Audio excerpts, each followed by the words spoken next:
Today we are going to be filming what we are calling our Mosaic FAQs video edition. We get lots of questions all the time on our website and from emails from customers or at events, and we thought it would be a good opportunity to answer them in video format because I think that's a really good medium for people to get a better handle of stuff rather than just written format, and Jeffrey has a really unique way of explaining some of these things, so I would love for him to be able to have more than a few lines to be able to share with people. So we have quite a long list. We will be breaking them down into different sections, and yeah, let's get started. You ready? Yeah. Okay. So first we're going to be talking about the body of the camera itself, and like why certain things were built the way they were built, what this means in terms of the reliability and robustness of the cameras, and then we'll move on from there. So we like to say that our cameras are quite robust and reliable, so can you maybe give me a few features of the cameras physically that make them such? Sure. So yeah, we've taken care from the very beginning of the design process to be sure that the cameras can withstand temperatures, dust, water, and just general heavy usage. These types of cameras are very different from consumer grade cameras that you might buy for your own use, in that they are made to be used all day, every day. They're a professional tool, and as such, we need to be sure that they can, stand up to constant usage in environments where, other electronics might have trouble.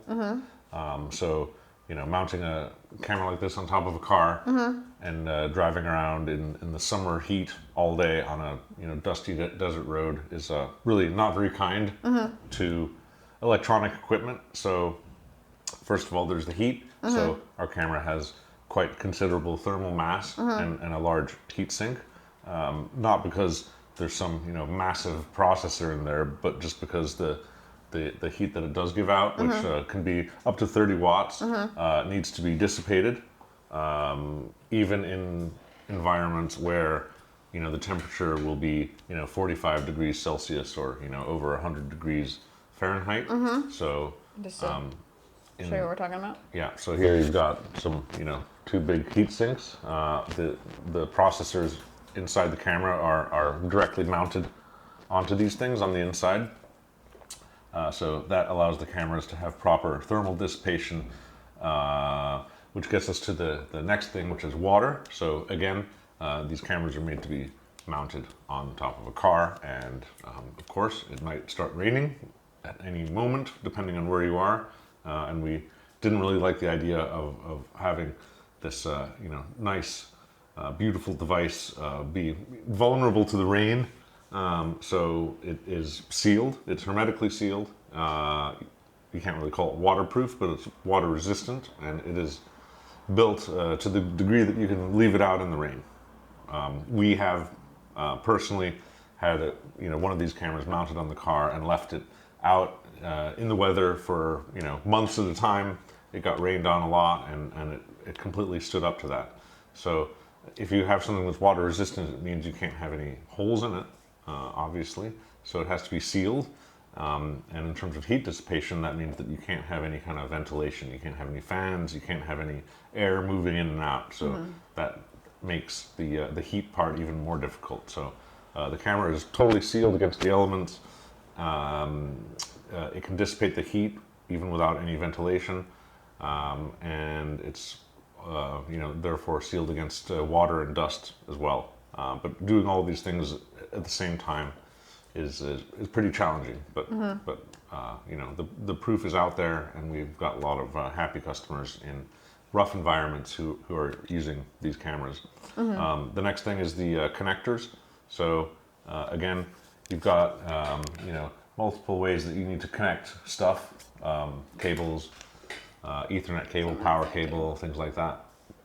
And again, if you buy a consumer camera, you might have a USB cable or something like that. which is rated for a certain number of cycles, but it's also just, you stick it in, you pull it out, and there's no secure way that it stays connected. And again, this is a professional tool. You need to be sure that when you connect a cable, that it stays there and doesn't come disconnected. So these connectors are all industrial grade, extremely robust. They are water resistant connectors. So if they get wet, it doesn't matter. And when the cable is plugged in, it can withstand any amount of water and so on. So the connectors are very robust and water resistant, and the rest of the camera is really built to withstand the elements. Okay. Pause. All right. I wanted to talk about I wanted to show off our other camera and talk about the SSD. So can you talk a little bit about why we have a built-in storage rather than having some other form of storage, and some of the functionalities of that? So our cameras stream data to this SSD. They can also stream data through the Ethernet cable to a Samba storage device over Ethernet. The frame rate will be a little bit lower in the case of streaming the data over Ethernet to a storage device. The main use case that our customers have for the storage is using this internal SSD. In here there's a M.2 NVMe disk up to 1 terabyte in size, and this is usually good for more than 1 day worth of shooting. Again, we've taken all of the thermal engineering seriously, so this is a custom designed housing that takes into account the heat that the disk will emit, and it is swappable. So when it fills up, you can remove it from the camera and then put another one in. And again, the cap is water resistant, so when it's all closed up, you don't have to worry about the elements. And is there any added benefit to the user for having this sort of storage rather than guaranteed storage in like a computer and a vehicle? Well, it's generally fewer points of failure, so you know that this storage device is going to work, and there's no cable to worry about, and it's generally much easier. It's more of a standalone device in this way. Okay, great. All right, how about in terms of mounting? What have we done to ensure that we have secure and reliable, robust mounting of the camera? So again, with a consumer camera, you generally have a 1/4 inch tripod thread, which is fine if you're going to mount a camera on a tripod and the camera just sits there. But this is kind of a different story. This camera is, first of all, it's a bit heavier, and second of all, it's made to be mounted on a car, which you drive around. And of course, there are safety issues there, and you need to take that very seriously. So in the event of any accident, the camera attached to the car, you want to make sure that it stays attached to the car. It doesn't come off. So if you had just a 1/4 inch tripod mount, this is not safe. It's just not enough. There's too much force, and people who use like consumer grade VR cinema cameras and mount them on a car with a 1/4 inch screw, that is very, very risky, and that's risking that somebody could get hurt. So we have these two keys, this pieces of metal that are coming out of the camera, and these slot into our camera mount on top of the car. So there's this metal coming out of the camera, and they go into some slots, and so in this way the camera is held extremely securely. There are screws that you put in to connect it, but the screws are not the things that are holding the camera. It's these very substantial metal keys that are holding the camera. So all of the shearing force is on these. So there's no risk of the camera getting disconnected from the fasteners. Do you have any stories about customers who have had incidents with the camera? Yes. So our cameras have as with, I think, all mobile mapping organizations and cameras, there have been incidents where the driver met with a parking garage, and parking garages have usually a thing before you go in.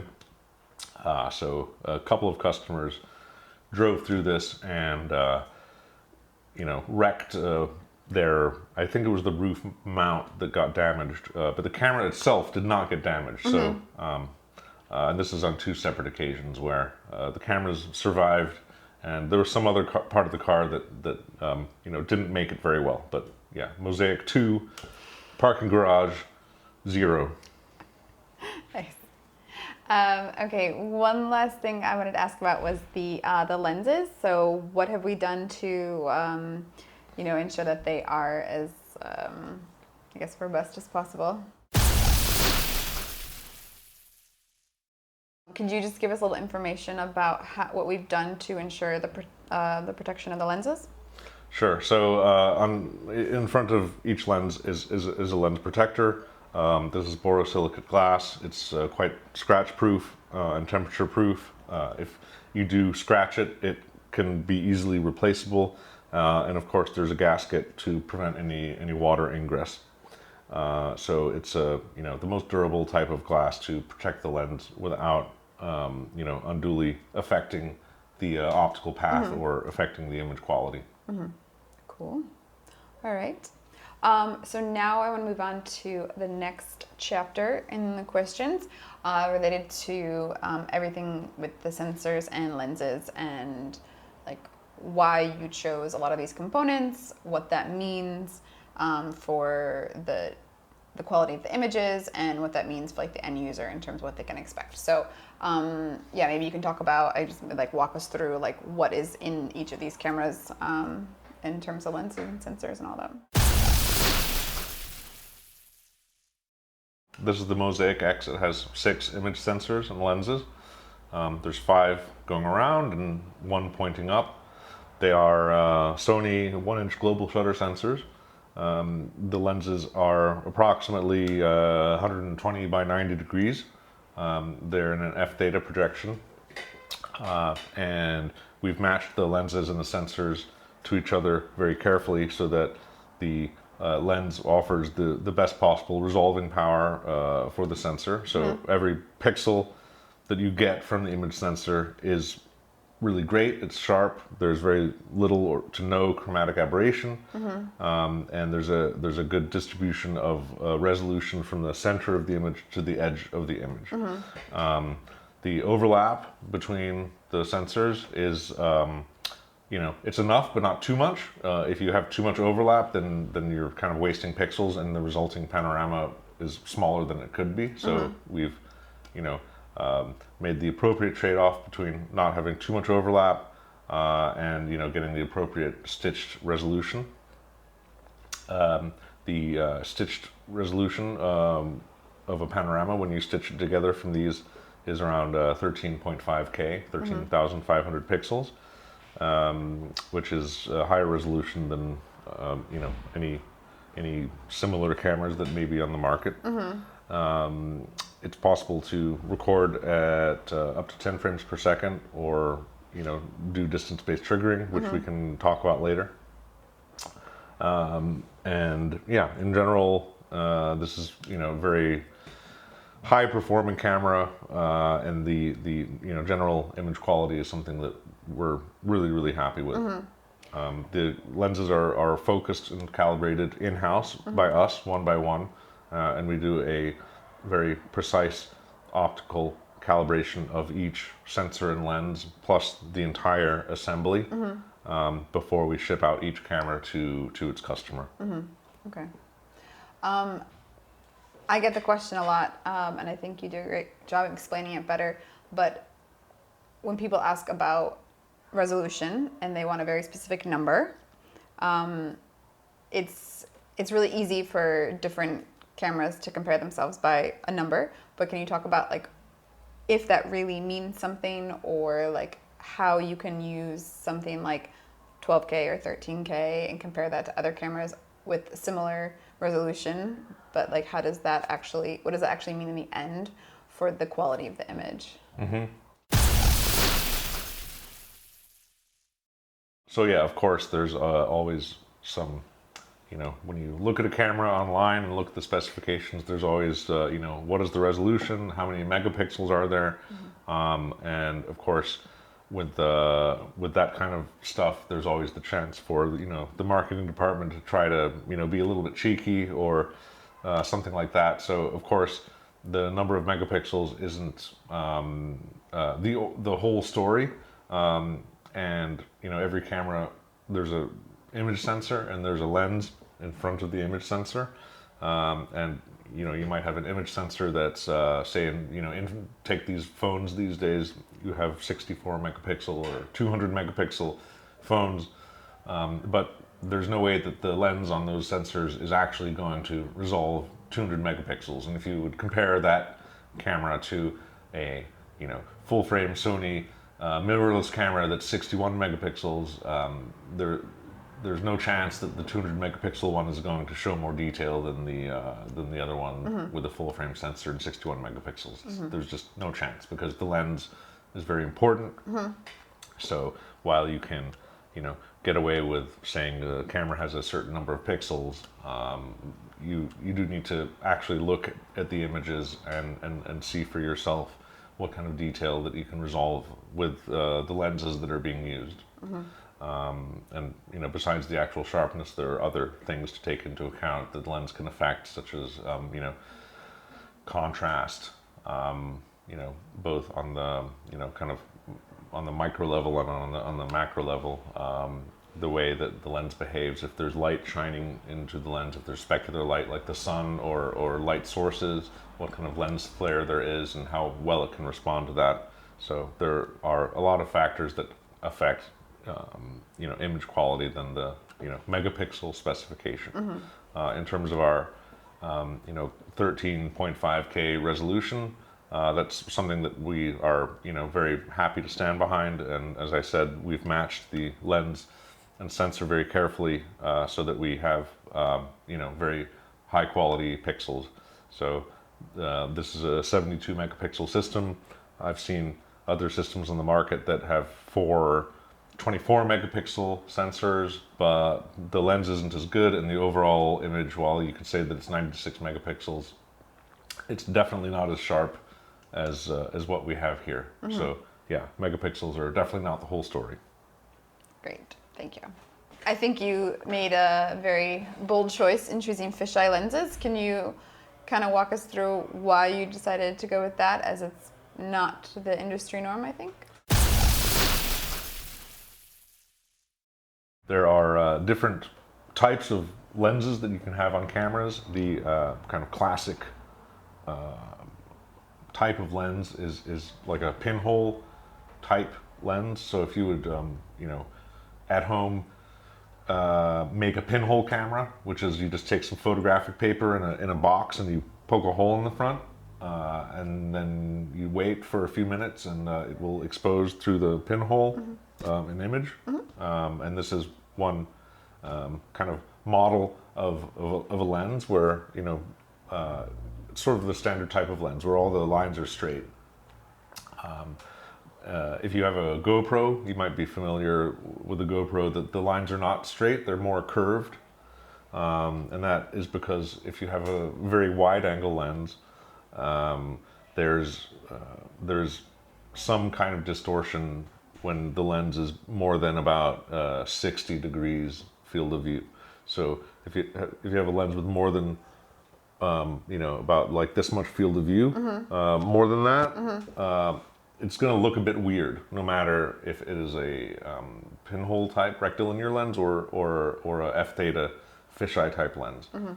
In each case, you have to decide like what you want. So with a rectilinear pinhole type lens, the lines will remain straight, but everything will be quite stretched on the sides.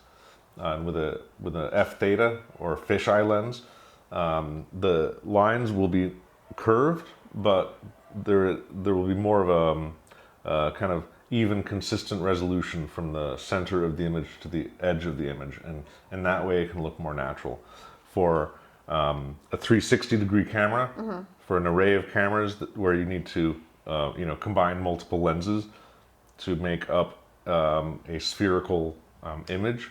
It's better if you have these fisheye f-theta type lenses because the resolution is more consistent going across the image frame. And you have overlapping regions that you need to combine. And if the resolution is inconsistent, when you stitch the panorama together, some parts of the panorama will have more detail than other parts of the panorama. So that's why we've used fisheye lenses. Some people think of fisheye lenses as having 180 degrees, which is true. Many fisheye lenses do, but they can be less. So in this case, our lenses have much less than 180 degrees. They're not hemispherical fisheyes. They're more similar to like a GoPro. So, around 120 degrees by 90 degrees. Okay. So the next topic I wanted to bring up was something called spatial accuracy. It's a term we've heard a bit in the last year or so from different people in the industry, and I was wondering if you could explain what it is and maybe like how it ties into imagery in the cameras and whether this is a viable way to kind of talk about the cameras and devices themselves. When you're using cameras and other instruments for surveying or 3D scanning, you want to know what level of resolution or accuracy they have when you are documenting a specific area. So, for example, when you're doing aerial imaging, you have cameras that are pointing straight down. So every pixel will describe a certain area because the camera's pointing at something that's more or less flat and more or less the same distance away. So with satellite images, you might have a ground sample distance or GSD of 1 meter. So every pixel is 1 meter. And if you're doing like drone photogrammetry, then every pixel will be maybe 1 centimeter. And you can also use GSD or ground sample distance for terrestrial cameras, but the issue is it doesn't always make a lot of sense because when you have a camera that you're driving down the street, there's different things that are different distances away. It's not like you're in an airplane and you're 1,000 meters above the ground and everything is 1,000 meters plus or minus a couple of meters away. So when this is on a car, you'll have stuff that's 2 meters away and 20 meters away, and you're documenting all of it. So that's a little bit trickier to specify the actual level of detail that you're able to get. So if you're going to use GSD, you also have to specify the distance. So our camera has a GSD or ground sample distance of something at 10 meters away and at 20 meters away. Spatial accuracy is like GSD divided by 2. So spatial accuracy means you've got a point on your image, and where is it exactly, and how much are you able to determine exactly, how far away it is or how big it is with what level of accuracy. So if you have a ground sample distance of 4 millimeters, for example, so you've got an image and you've got something that's 10 meters away, and 1 pixel describes something that's 4 by 4 millimeters, then the spatial accuracy of that would be 2 millimeters. Okay. If that makes sense. Yeah, I think so. Maybe a bit. Okay. Okay. And so is this like a good way to talk about quality of imagery, or is this maybe something that's a little bit arbitrary? Yeah, I really haven't heard it very much. It's I think it's good for marketing because you could take something that is known like ground sample distance and you divide it by 2, and that always sounds better because you have a spatial accuracy you don't have a ground sample distance of 4 millimeters, you have a spatial accuracy of 2 millimeters, even though they are actually they mean the same thing in the end. So I would prefer to go with the ground sample distance at a specific distance. So like at 10 meters, for example. Okay. that would make more sense to me. Okay. All right. Great. Thank you. And maybe before moving on to the next section, we will do a little compare contrast of our two cameras. So I have here the Mosaic 51, which is our original camera that we built, and that was followed by the Mosaic X, which Jeffrey is holding. So can you walk us through a few of the key differences between these two cameras? Sure. So the Mosaic 51, we started shipping that in 2020. It's the first product that we shipped. There are now a lot of these all over the world, and all kinds of places, including Colombia, Jordan, India, Norway, Nigeria, U.S., Canada, all over Europe, and I think maybe one has malfunctioned, but we've had very few issues. So it really works in all circumstances. The main use case for this is kind of street view type of data collection. So something like Google Street View, where you are making 360-degree images, and they are georeferenced, and that's your main activity. The difference with the Mosaic X is that it's a little bit more suited to integrating with other types of devices, mainly due to the global shutter sensors. This has rolling shutter image sensors, and this has global shutter image sensors. The rolling shutter image sensors are smaller, and they are more inexpensive, and therefore this is a more affordable camera than this one. And if your main, the main thing that you want to do is just document streets and infrastructure with photographs. Maybe you are collecting LiDAR data, but you don't need to fuse them together in any deep way, then this is a good device to use. They're both standalone devices. They need a power source, but otherwise they have everything that they need inside. Okay, you need to connect a GPS antenna, but the GPS module is in the camera. The storage device is in the camera for both of these. And they both have an auxiliary port if you want to connect an external GNSS device or something else over RS-232, then you can use the auxiliary port in both of these cameras. They both have the same web UI, so you just connect an Ethernet cable to any device that has a web browser, or you can connect the Ethernet cable to a little Wi-Fi router and then connect over Wi-Fi. You can use your mobile phone, tablet, laptop, anything with a web browser. You just enter the IP address of the camera, and you're able to monitor, apply settings, and stop recording of the camera. And with both of these devices, that works in exactly the same way. Okay. So the Mosaic X, as I said, it has a larger and pricier image sensors.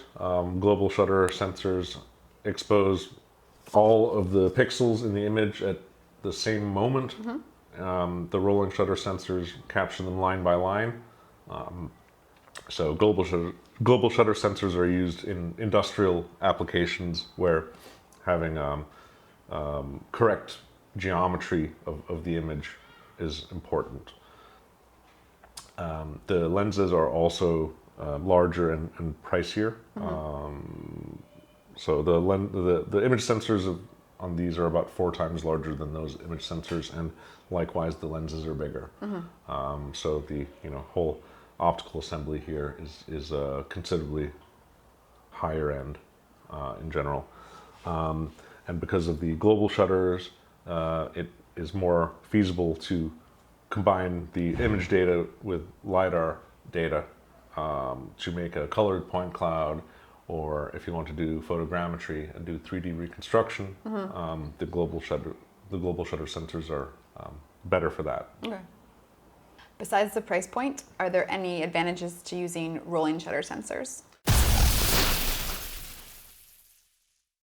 Well, if you would take the exact same pixel size and sensor size and lens and everything, and you have a rolling shutter sensor and you have a global shutter sensor and all of the characteristics of the size of the pixels and the lens, and it's all identical, then the rolling shutter sensor will have better dynamic range and lower noise than the global shutter sensor. And this is the result of the basic electrical design of each one. In our case, the rolling shutter sensors are a bit smaller than these, but in terms of the level of noise and dynamic range and so on, they're fairly similar. Okay. But if you would take two of the same size ones, then the rolling shutter sensors will give you better image quality, which is part of the reason why they are used in mobile phones and professional cameras. Generally, they are all using rolling shutter sensors and not global shutter sensors. Gotcha. Cool. All right. So moving on to our next chapter, we're going to talk a little bit about the web UI that we've mentioned a few times and what is involved there and some of the settings that you can change based on like what you're actually capturing and like what your desired outcomes are. So as we mentioned, both of these cameras do connect to any device that has a web browser, and you can open an IP address that comes from the camera, and then you can access what we just call our Mosaic web UI, and it has a few different tabs in there. And so Jeff, maybe if you could walk us through what are some of the settings or parameters that customers can change and why would they want to change those? And also in that you can talk about the auto exposure. So I don't know how you want to start that. Auto exposure parameters. So Okay. your choice. Sure. So yeah, there are a few settings in the camera that are automatic and you don't really ever need to touch them, and then there are others that are more subjective and it's a little bit up to your taste or what it is you're capturing, and you'll need to change those. So you can set the bit rate. That's how much compression is used and how big the files are. I think in most cases you can leave that on the maximum setting. You've got the exposure value. So we have auto exposure, and the auto exposure will decide, of course, what exposure you've got, and you can nudge it to be a little bit brighter or a little bit darker. It depends a little bit on the weather and a little bit on what you're capturing. We have some customers who are inspecting, buildings, for example, and we have other customers who are inspecting vegetation. In the case of buildings, your exposure value will usually be closer to 0, and if you're inspecting vegetation, then your exposure value might be on +2, for example. And in that case, everything in the picture will be too bright, except for like the trees, the tree trunks, and the leaves. So that's something that you need to take care of, and the automatic exposure doesn't know what it is that you're interested in. You can't expose everything correctly all the time. If it's cloudy or sunny, you might want to dial the exposure value up or down by 0.5.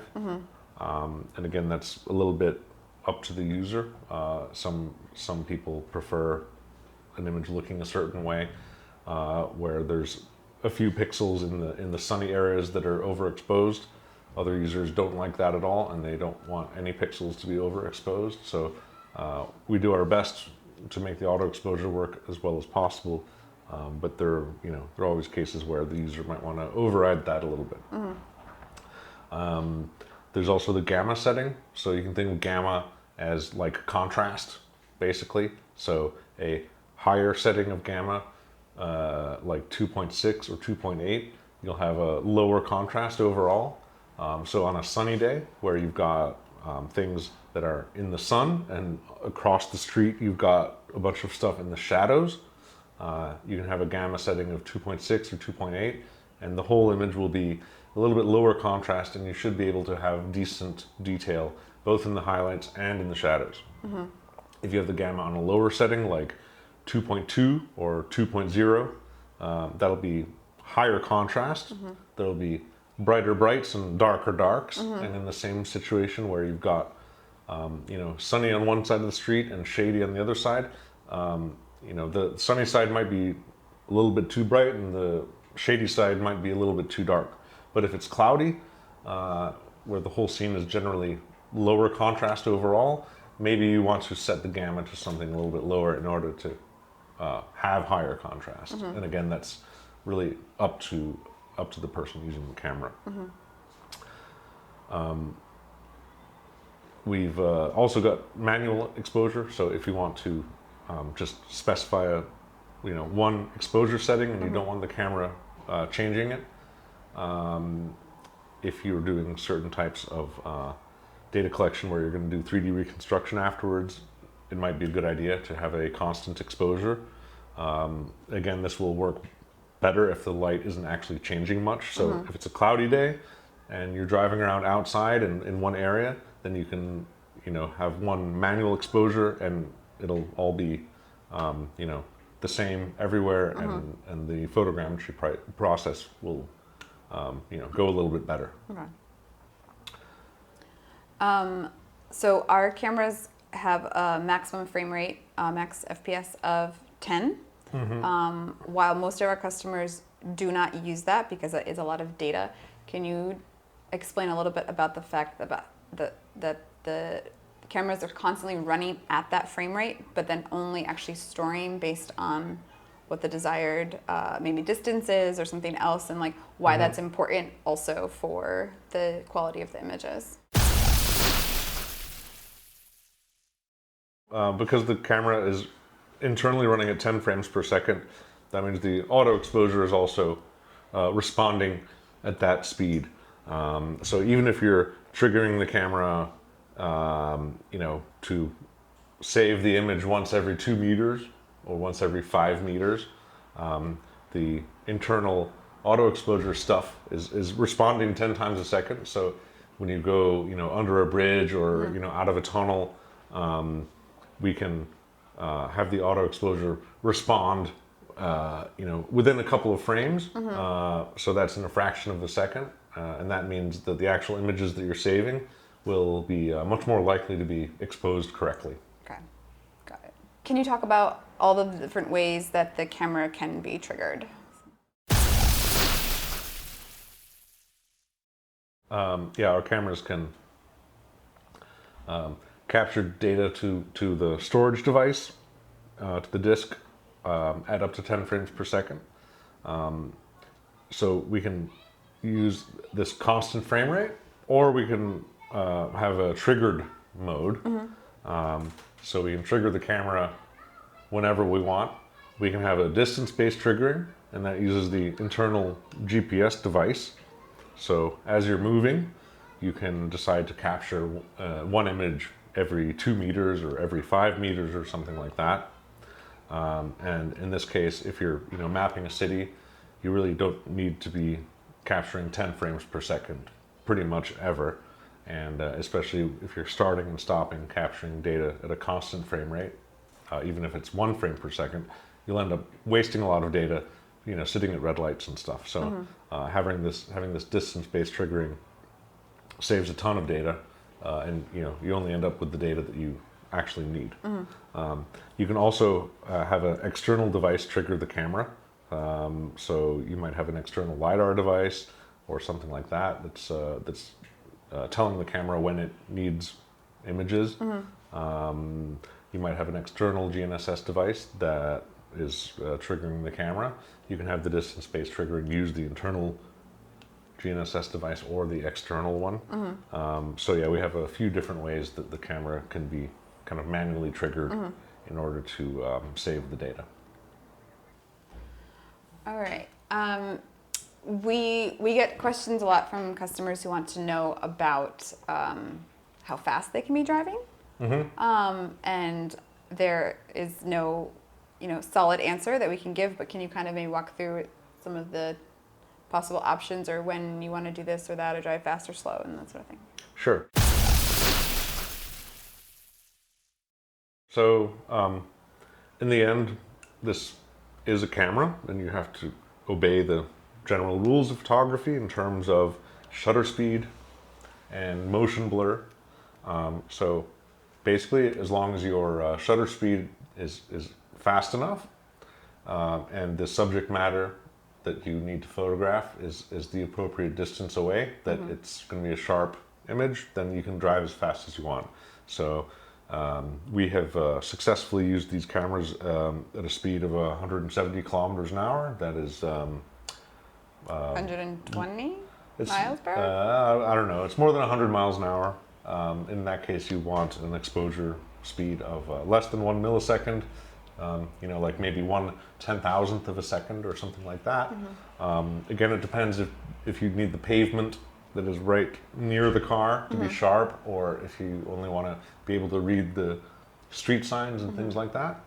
But yeah, depending on that, there's really no limit in terms of the speed. It's more a matter of when the sun is low in the sky, how much motion blur you're willing to handle when you're driving at a lower speed in a city. So generally, if it's winter and it's cloudy and it's an hour before sunset, then you might not be able to drive very fast because you'll just have motion blur because there simply isn't very much light. But if it's a sunny day in the winter or the summer, it doesn't really matter. You'll have plenty of light to drive at the speed limit, whether you're on a highway or if you're in an urban place. On a highway, the relevant information is usually a little bit more far away than in a city, so you can drive faster in that case.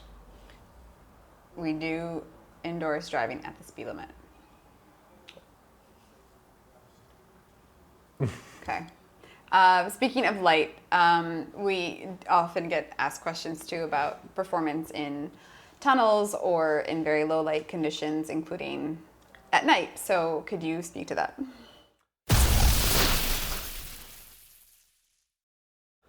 Generally, these cameras are spec'd and designed and built to capture images outside during the day. That's what mobile mapping equipment is designed for in general. They're not designed to capture images at night. You can manually set the exposure to something with a very slow shutter speed, and if you stop the car every few meters and take a picture, you can do that and set a long exposure. But to drive at a normal speed limit at night, it's really not a good idea to do with these cameras. If you were going to set the shutter speed to something appropriate at driving speed at night, you'll have a very noisy image. Okay. Unless there is so much light. Like, I don't know, maybe in the middle of Hong Kong there's enough light to get something usable, but in most situations there's not. In tunnels, likewise, there are some tunnels that are extremely well lit, and then you can set the exposure time to something that is maybe like 8 or 10 milliseconds, which is like 1/100th of a second, and there'll be enough light in the tunnel to get a decent picture. But other tunnels are really, really dark, and forget it, it's just not going to work very well. You'll need some extra illumination. Okay. All right. So our next chapter, we've already touched on briefly, but is the use of the cameras with additional external sensors. So if you could briefly go back and explain what is the aux port and what you can do with it. Okay.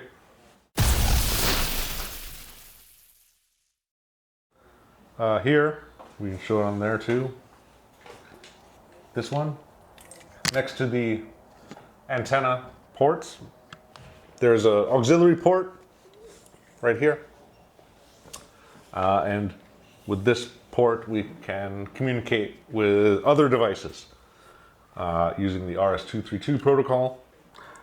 So for example, we can connect an MLID GNSS device or a fixed position XVN GNSS device, or Regal laser scanner, or a Leica Pegasus, or a Trimble MX9, or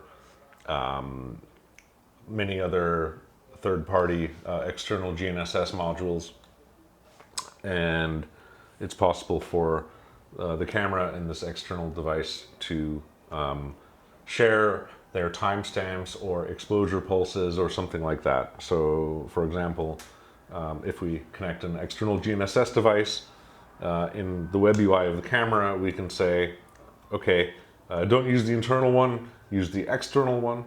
And the external GNSS device will send NMEA messages and PPS pulses into our camera, and we will write the location information and maybe the position, pose information into our camera metadata. In the case of a Regal laser scanner, the Regal device will tell our camera when it needs a picture. Our camera will make a picture, and our camera will also note the time that we made this picture exactly within some number of nanoseconds or microseconds, some very, very accurate timestamp that the Regal device will use to make a colored point cloud using our camera data. So we do offer the camera with the possibility for our customers to purchase an external GNSS device, for example, that we've integrated with, and it's possible for customers also to do their own integration with certain types of devices. Yep. So you were just mentioning that if you were to use an external GNSS or IMU or INS or LiDAR, some of that data can be written to the internal storage of the camera. Can you speak to just, if you're operating one of these cameras as a standalone unit, what does that data look like after you've finished a drive and you're uploading that to your workstation? What are customers going to have to work with? Okay, so the camera, in addition to the image data, it has a couple of extra files with metadata. One of them is the frame times, and that's a CSV file. So it's just a text file with the time stamp of each frame, each picture that was captured by the camera. So we treat all of the sensors like together. They're always synchronized. So we have one timestamp, and that corresponds to when one set of these images was captured. And then there's a GPX file, and that will have the latitude, longitude, and in some cases the yaw, pitch, and roll, and the altitude of the camera. So we've mentioned several times already that these cameras were built to be standalone units. They have built-in storage, onboard GNSS. They're fully operational by themselves except for a power source. Can you talk about maybe why you designed it as such and what advantages this has for the user? We wanted to make it really easy to do mobile mapping, and one way to make it very complicated is to have a bunch of different devices, and you're not sure if they're going to work properly when they're all connected to each other. And well, it's generally much simpler if everything is just all in one device, and there's only one thing that you have to turn on. There's only one battery that you need to worry about. There's only one storage device that you need to worry about.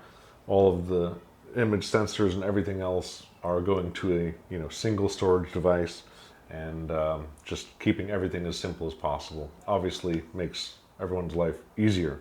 So by having everything all in one, it makes the device just much simpler to use.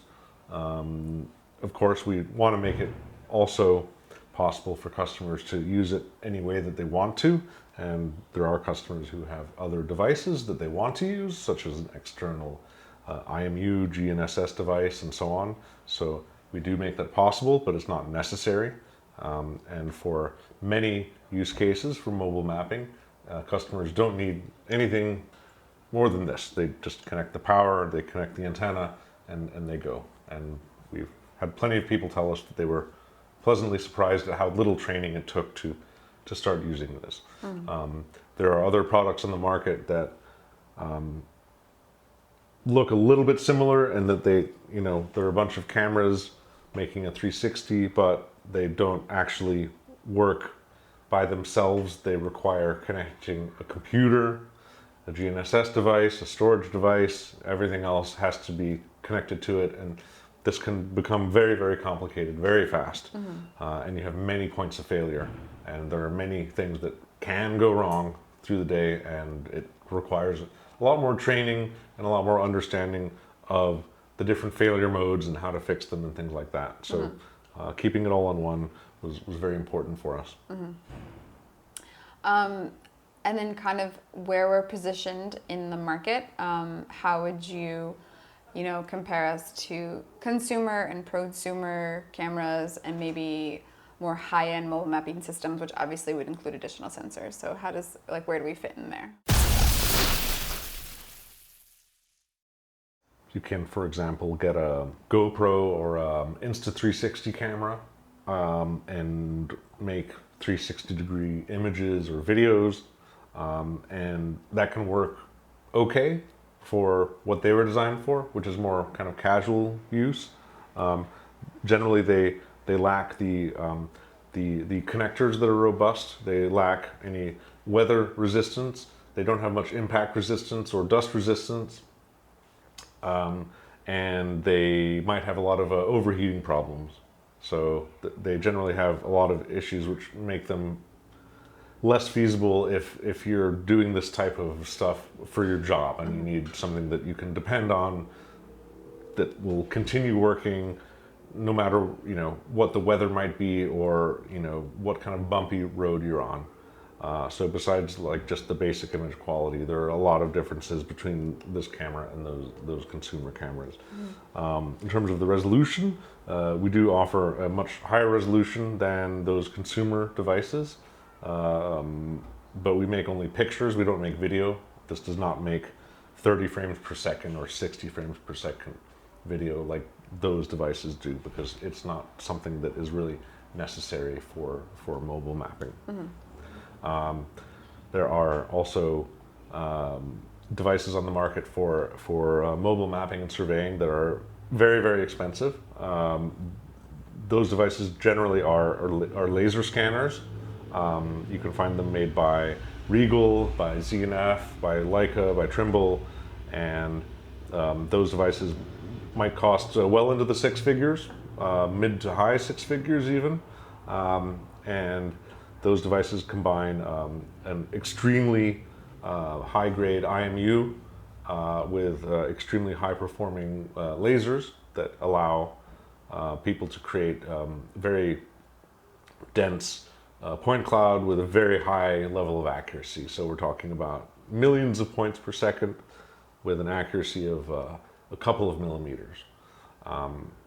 This historically has been the best way to do large-scale 3D scanning, and they continue to be used for use cases that require a very high level of accuracy, such as certain types of construction, or high-speed rail, or things like that. Generally, we feel that a lot of those devices are a little bit overkill for many use cases of mobile mapping and surveying and documentation of infrastructure. And cameras are more affordable and can create data that is easier for certain stakeholders to look at. A lot of stakeholders for this type of data want photographs to be able to read text or to just look at objects, and that's where point clouds don't really work so great. So while there are extremely high-end laser scanners that have cameras on them, they're not necessarily the best choice for everyone, and it's not always worth that considerable extra money for what you get. The last topic that I wanted to touch on right now was, which we kind of already just discussed, but the pros and cons of photogrammetry versus LiDAR. What is your stance on that? Are you in the corner of photogrammetry or of LiDAR? Photogrammetry all the way. Photogrammetry will win. No, so You can make 3D scans using different types of sensors. You can use lasers, and you can use cameras. You can use other things as well, like radar and stuff. But for this discussion, we can talk about lasers and cameras. So with lasers, you get a bunch of points, and from those points you get a point cloud, which sort of describes the shape of something, and you can do the same by taking a bunch of pictures of that same object and basically triangulating those pictures to each other to figure out where they were in space when you made the pictures, and then doing a bunch of math to establish the shape of that object. So this task is called photogrammetry, and it can give you a much more detailed 3D model than the laser scan. However, it takes a ton of computation to do that, whereas with the laser scan, you kind of get this data very easily. It's basically like the output of the laser scanner. So with laser scanners, you can get a very accurate data set without too much computation, but it might not be a very dense data set, even with high-end laser scanners. It's still, a bunch of points. Whereas with photogrammetry, you can get much denser data, but you have lower confidence in that data. It might be less accurate, and certain types of objects or surfaces do not resolve properly or correctly using photogrammetry. For example, white walls that don't have any discernible features, or transparent objects or shiny objects generally perform poorly in the photogrammetry process. So there's definitely space for both techniques, and it can be valid to use both techniques. Also with LiDAR, it's worth pointing out that generally it's not only the laser scanner itself that is used to create this 3D data. You also have this IMU, motion sensor, which is used to figure out where the LiDAR is in space in order to create a trajectory, in order to create the point cloud.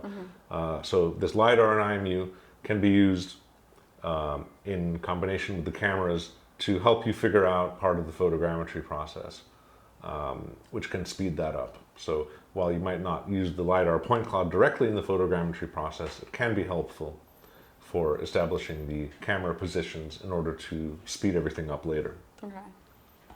And do you imagine that as technology improves, that using photogrammetry will become easier or faster with just better technology, and that'll be more accessible to people? It has been. I would say over the last decade or so, it has dramatically improved in terms of speed and reliability and stability. The software itself, there have been quite a few photogrammetry software products that have evolved very well over the last decade and have become very fast, and the way that they utilize the GPU has improved. GPUs have improved, and so in general, photogrammetry has become much more viable for creating extremely good 3D data. Great. Cool. Can you tell us about the shirt you're wearing?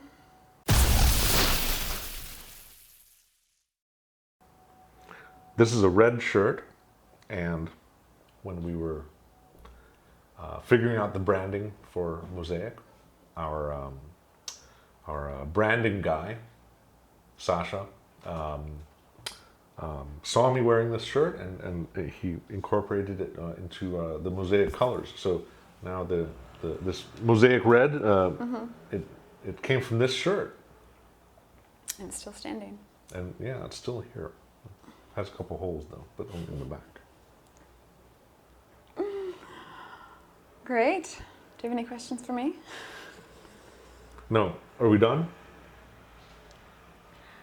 Yeah. We should have like closer though. So this concludes our Mosaic FAQs video edition. We will be happy to produce some more in the future. Just make sure you leave some suggestions in the comments below, and we will get to those when we can. So, see you later. Bye.